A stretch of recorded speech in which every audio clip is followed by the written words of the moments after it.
Respected ADG sir, SSP Bareilly, SP Rampur,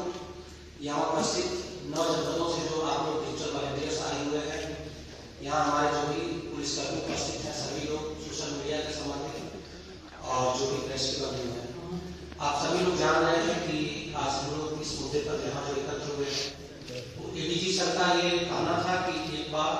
सभी जनपदों से कुछ कुछ लोगों को चुनकर यहाँ बुलाया जाए और आप लोग यहाँ आए, जिससे वन टू वन हम लोग का संवाद हो सके, हम लोग अपनी बातें आप लोगों से कह सकें और आप लोगों की बातें भी हम लोग यहाँ पर सुन सकें, ताकि इस व्यवस्था को और बेहतर बनाया जा सके। मैं बहुत डिटेल में नहीं जाऊँगा, क्योंकि एसपी रामपुर साहब, एसएसपी बरेली साहब ने डिजिटल वॉलंटियर्स के बारे में क्यों बनाया गया, कैसे किया गया, ये सारी चीज़ें बहुत विस्तृत रूप में अपने प्रेजेंटेशन में बताया है। बेसिक जो भी तथ्य है इसमें जो ये बना, एक फेक न्यूज जो होती है, जो गलत खबरें होती है, जैसे कोई घटना बांग्लादेश में हो रही है, उसको दिखाया जाता है उत्तर प्रदेश के किसी स्थान पर, तो एक सबसे बड़ी बात फेक न्यूज का खंडन करना। दूसरा, आज जिस जीवन में हम लोग जी रहे हैं उसमें इस हाल में जितने लोग बैठे हुए हैं, शायद ही कोई व्यक्ति ऐसा हो जिसपे साइबर क्राइम का अटेम्प्ट ना हुआ हो सकता है कि आपके साथ फ्रॉड ना हो पाया हो, लेकिन किसी न किसी रूप में अटेम्प्ट सभी के साथ साइबर क्राइम का हुआ है। तो बेसिक इसका मूलभूत दो ही उद्देश्य था, फेक न्यूज का खंडन करें और लोगों को जागरूक करें साइबर क्राइम के बढ़ते हुए स्वरूप से बचने के लिए। इसीलिए आप लोगों की मदद की आवश्यकता थी और पुलिस तो अपना कार्य कर ही रही है, पर चूंकि आप लोग सारी चीजें समझते हैं, आप लोग जिस जनपद से आए हुए हैं, जैसा कि एसपी रामपुर साहब ने बताया, 8000 प्लस डिजिटल वॉलंटियर्स आप लोग जनपद में हैं। ये लोग हमेशा उसी जनपद में रहेंगे, हम लोग अभी हैं, फिर स्थानांतरण होगा, कहीं और जाएंगे, बट आप लोग उस जिले की परिस्थिति समझते हैं, चीजें समझते हैं, सदैव आप लोग उसी जनपद में रहेंगे और इन चीजों को आप आगे बढ़ाते रहेंगे, लोगों को जोड़ते रहेंगे, जो भी इसमें अच्छी चीजें हैं वो सामने आती रहेंगी। जैसा कि एसएसपी बरेली ने बताया आप लोगों को कि यूपी पुलिस का हैंडल है प्रॉपर, कहीं भी कोई फेक न्यूज होती है या कोई सूचना आप देना चाहते हैं तो ट्विटर पे @UPP viral check, @UPP viral check Twitter पे, और फेसबुक या इंस्टा पे आप चाहेंगे तो @UPP फैक्ट चेक, इस पे आप कोई भी इंफॉर्मेशन दे सकते हैं। कोई सूचना, कोई ऐसी चीजें हैं जिसका खंडन करना या कोई फेक न्यूज आ रही है उसके बारे में आप सत्यापित करना चाहते हैं तो इससे आप सत्यापित कर सकते हैं। इसी संबंध में माननीय मुख्यमंत्री जी द्वारा, डीजीपी महोदय द्वारा बहुत सारे नए अभियान चलाए गए हैं जनता के हित के लिए, पुलिस को आप सबके पास आसानी से पहुंचने के लिए, जोड़ने के लिए, जिसको हमारे एडीजी जो महोदय साप्ताहिक तौर पर हम लोग की मीटिंग करते हैं, बैठकें करते हैं और सभी पुलिसकर्मियों को भी हम लोग उसमें शामिल करते हैं। जैसा कि अभी साइबर क्राइम के बारे में बात हो रही थी, कुछ समय पहले की बात है कि साइबर क्राइम का एक ही पुलिस स्टेशन पूरे रेंज में हुआ करता था। जैसे बरेली रेंज में 4 जनपद है, लेकिन साइबर थाना केवल बरेली होता था। अगर पीलीभीत में, शाहजहांपुर में, बदायूं में कोई बड़ी घटना होती थी तो उसके एफआईआर केवल यहाँ लिखी जा सकती थी। नए प्रयास किए गए हैं, हर जनपद उत्तर प्रदेश के साइबर पुलिस स्टेशन खोला गया है, जिससे लोग आसानी से अपने ही जिले में पहुंच कर अपनी समस्या का समाधान करा सकें। इसके साथ ही प्रत्येक थाने पर साइबर हेल्प डेस्क बनाया गया है और इन दोनों के अतिरिक्त एक और सराहनीय प्रयास किया गया है कि जितने भी जिले हैं सभी के एसएसपी ऑफिस में साइबर सेल का गठन किया गया है, जो पूरे जिले में नोडल के तौर पर काम करेगी। चाहे जो फ्रॉड के पैसे गए हैं उस पैसे को ब्लॉक कराना हो, उस पैसे को वापस जिसके पास गए हैं उसको दिलवाना हो, 1930 पे अगर कोई व्यक्ति अपनी डिटेल नहीं नोट करा सकता है तो कॉल करा के उसे नोट कराना, या जो साइबर पोर्टल में साइबर क्राइम की जाकर लोगों की मदद करना। और भारी संख्या में पूरे जोन में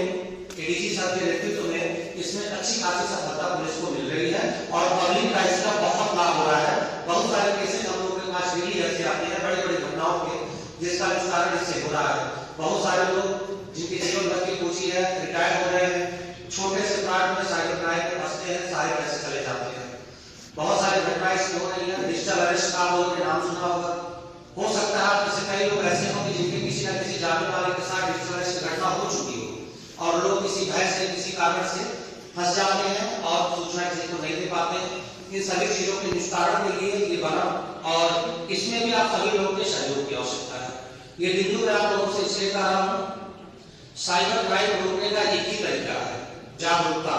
जितना लोगों को पता होगा कि हमें क्या करना चाहिए और क्या नहीं करना चाहिए, वही एक तरीका है साइबर क्राइम रोकने का।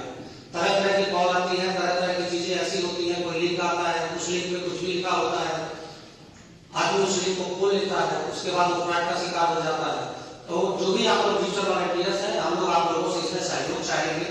हमारे जनपद से हमारे जो भी साइबर क्राइम की टीमें हैं वो आप लोग के व्हाट्सएप ग्रुप पे चीजें डालेंगे, जितना यथासंभव हो सके आप लोग भी उन वीडियो को, उन न्यूज को, उन केसेस को कि कैसे घटना हुई और कैसे उससे बचाया गया, या कैसे घटना हुई और किस प्रकार से किसी व्यक्ति के पैसे सारे चले गए या अन्य घटनाएं उसके साथ हुई, वो सारी चीजें आप लोग भी जितने आप लोग के साथ के ग्रुप है वो सारे में आप लोग शेयर करेंगे, क्योंकि जागरूकता बहुत ही महत्वपूर्ण है साइबर क्राइम की तथ्य से। आखिरी में मैं एक बात और बता के अपनी बात खत्म करूंगा। आप सभी लोगों के लिए पूरे प्रदेश में हर थाने पे एक एमएसके खोला गया है। एमएसके मतलब मिशन शक्ति केंद्र। आप लोग थाने पर में जाते होंगे, आप लोगों ने संभवतः वहां देखा होगा कि एक महिला हेल्प डेस्क बनाया गया था, जिसका 2020 में माननीय मुख्यमंत्री जी ने उद्घाटन किया था। उसी संबंध में एक मिशन शक्ति केंद्र उत्तर प्रदेश के प्रत्येक थाने पर खोला गया है। उद्देश्य इसका यह है कि महिला हेल्प डेस्क पे जाते थे तो महिला हेल्प डेस्क पे जो महिला आगे अच्छी उपलब्ध आती थी, वो महिलाओं की बातें सुनती थी, नोट करती थी, आगे कार्रवाई के लिए उसको बनाती थी।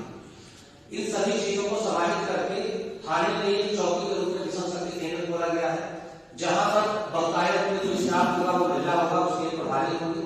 उसमें एक अच्छी चीज ये है कि जैसे जिले में कप्तान साहब का सीजी नंबर होता है, थाने में इंस्पेक्टर का सीजी नंबर होता है, उसी तरह प्रत्येक मिशन शक्ति के प्रभारी को एक सीजी नंबर दिया गया है। वो सीजी नंबर उस थाने का परमानेंट सीजी नंबर मिशन शक्ति के प्रभारी का रहेगा, चाहे वो स्थानांतरित होकर दूसरी जगह जाए, जैसे थाना प्रभारी स्थानांतरित होते हैं दूसरे आते हैं, नंबर वही रहता है। प्रत्येक थाने पर हम लोग उसको लिखवा रहे हैं, आगे के बाद मिशन शक्ति के प्रभारी का सीजी नंबर लिखवा रहे हैं ताकि लोगों को पता चले। और जो भी महिला संबंधी मामले हैं वो सब देखेंगे। जो भी हमारे अभी तक महिला संबंधी सुधार के लिए, महिला संबंधी अपराधों के रोकथाम के लिए पुलिस द्वारा कार्य किए जा रहे थे, वो सभी इस एक अम्ब्रेला के नीचे लाया गया। चाहे एंटी वुमेन स्क्वाड हो, चाहे महिला हेल्प डेस्क हो, चाहे महिला विंग हो, ये सारी चीजें मिशन शक्ति के प्रभारी देखेंगे और इसमें प्रभारी निरीक्षक जो थाने के होते हैं उनका प्रतिदिन पर्यवेक्षण रहेगा। इसका उद्देश्य ये है कि महिलाओं संबंधी कोई अपराध होता है तो उसकी एफआईआर भी वहीं से लिखी जाएगी, उसका इन्वेस्टिगेशन भी वही टीम करेगी, अन्य विभागों की आवश्यकता है तो काउंसलिंग भी एमएसके टीम ही कराएगी,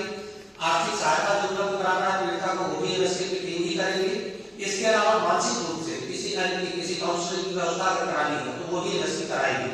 इसमें भी बहुत बेहतरीन तरीके का काम हो रहा है और बहुत सारी केस स्टडी हम लोग की जनपदों में है।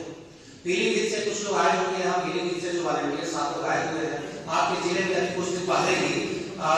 केसेस हुए, पति पत्नी का आपस में तलाक हो गया,